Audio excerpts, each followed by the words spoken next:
My favorite thing about going to culinary school on the East Coast was me being able to fall in love with crab cakes. So this is a really good, healthy, easy crab cake recipe that's not gonna put you over. So what we have some jumbo lump crab, and we have some minced crab. We have some lemon juice, an egg, Dijon mustard, really to get some of that tanginess into the recipe. We've got some Old Bay, a little bit of mayonnaise, and some Panko. And of course, can't forget the dill. So all I'm gonna do is throw in our crab into our bowl. And typically if you're getting the lump meat, that's really where you kind of want to keep it lumpy. You don't want to mix it so much. So we want to be kind of careful to not break it up too much, okay? So what I'm going to do is just kind of start to add this stuff in. And I got to tell you, you know, growing up, my mom always would eat like a can of tuna. And going to school on the East Coast, when she'd come visit me, she really changed up her repertoire from canned tuna to having crab cakes. So it was kind of a fun thing to kind of see how that evolved throughout my family. So then we're going to throw in our Dijon mustard. Again, this is going to give us that little bit of tang. The lemon juice is going to add some brightness to it, so again, flavor. Because as you see, there's no salt in particular. We just have the Old Bay seasoning. So then we have our Old Bay. A little bit of low-fat mayonnaise. And typically in crab cake recipes, you'd see a lot more mayonnaise in there than this, and probably whole fat.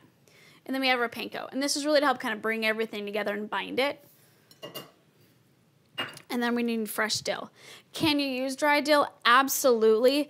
But again, it's one of those things where we want that immediate flavor, and we don't have a ton of moisture in here to kind of release the flavors of the dry dill. So fresh dill is going to be where it's at. So again, love is in the leaves. I say that pretty often because you want to make sure you're getting the most flavor for the volume of what you're chopping.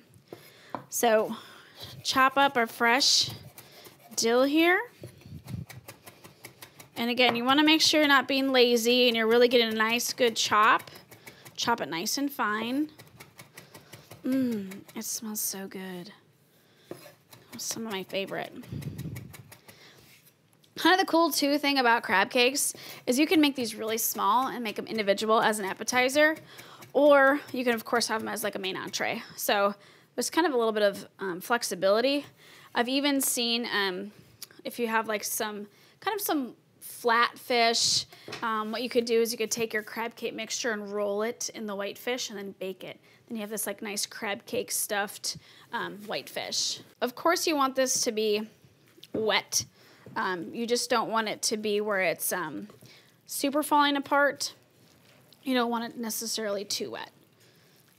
So a lot of times what you can do is go ahead and you can sear the crab cake on both sides, take it out of the pan, and then finish cooking it in the oven. So especially if you're entertaining, that's a great way to do it. So you can kind of take the hard work, the messy thing, do that the day before or a couple hours sooner. Then when company comes over, you just have to put it in the oven and finish that internal cooking temperature, which makes life so much easier when you're entertaining.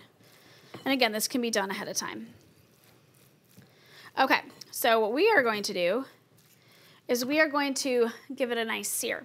So I'm going to preheat my pan. You always want to make sure it's hot, okay? Because we want to get that really nice, good golden color, that sear. And try not to flip it too quickly. If you do flip it too quickly, it's just going to look nice and pale. We want that nice golden color, so have some patience, but just make sure that your pan is not too hot. So this is an induction, so it's going to heat up pretty quickly. So I just need just a small amount of canola oil here.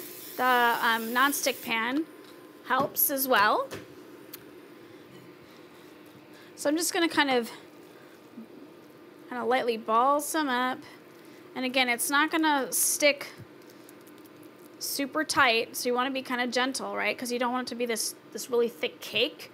You want it to be really nice and full of crab and kind of chunky. All right.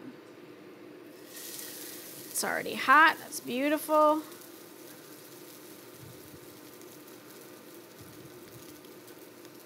And again, you can have these already pattied ahead of time and then sear them, so you don't have to patty them and sear them as you go. Awesome. And this is going to take a little bit of patience. but you will definitely thank me when you're done. Because again, that golden flavor, that golden color offers flavor. And if you want to just kind of check it, you can always kind of like peek it up and tip it over. It's lightly golden right now, so I'm going to give it a little bit more time. And as soon as we've got it nice and golden on both sides, then we'll just pop it in the oven. And really the temperature you're looking for something like this, because crab meat is already cooked, I mean ideally like 145, 150 is perfect temperature. And gently flip it over. So it looks really nice.